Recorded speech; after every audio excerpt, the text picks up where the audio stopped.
I witnessed a murder with my own eyes, but I forced myself to stay calm. I hit the shutter, captured the killer's face. While he was busy with the body, I bolted from the scene. I wanted to find my uncle and call the cops, but he was gone. My chest tightened. Something felt really wrong. I rushed back to the graveyard and saw my uncle asking the killer about me. I screamed my lungs out, warning him of the danger, but it was too late. The killer took him out, sent him straight to heaven. He noticed the camera in my hand. The second he froze, I spun around and ran for my life. I sprinted to a wooden cabin. The man inside blocked me, totally confused. And right then, a bullet tore into his ankle. He was stunned by the pain, until he saw the masked killer coming closer. That's when he snapped awake. He locked the door, checked his gun, loaded the last 2 bullets. The killer slammed the door open. He fired without hesitation, but the distance was too far. The shot wasn't fatal. The killer stayed on his feet. The room froze in tension. The man warned him coldly. You just try and come up them fucking stairs again, okay?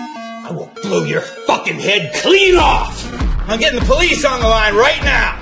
The killer hesitated, looked like he might back off, but when the man grabbed the phone, he realized the line was dead. The killer sneered, said he'd leave if they just handed me over. The man looked at me, his eyes firm. Maybe he remembered his son, who died just days ago. He swore he'd protect me, then told me to grab the first aid kit, asked me to bring spare light bulbs, a towel, and some water. He wrapped the bulb in a towel, smashed it, and to my shock, he scattered the shards all over the stairs. What's the water for? We're drinking. The man asked me why I was being hunted. I told him my nightmare and handed him the film from my camera. He wrapped it carefully, told me to hide it in the water tank. Downstairs, the killer was losing patience, cursing, raging, shouting he'd come up and kill us.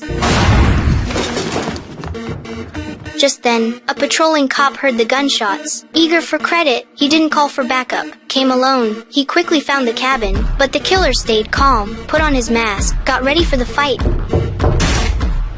The thud echoed. The cop dropped dead in a pool of blood. Upstairs, the man reacted instantly, told me to use the chance and climb out the window, but I made a sound. The killer chased after me, bullets sprayed, until his mag clicked empty. At that moment, the half-dead cop caught his attention. The killer smirked, stole his weapon, tied him up, gun pressed to his head, forcing the man to give me up. The cop's screams filled the cabin. The man cursed the killer's cruelty, but then lied, saying he didn't care if the cop died. I knew he cared. He was worried, sick inside, but all he could do was pray. Soon, the cop's body was dumped outside, but strangely, the killer made no move. The man guessed. He was scared backup might arrive. Maybe he'd left. Still, to be safe, he told me to hide in the bathroom, then carefully went downstairs. The first floor was empty. No sign of the killer. The man let out a breath, but his foot hit a boot, and instantly he knew.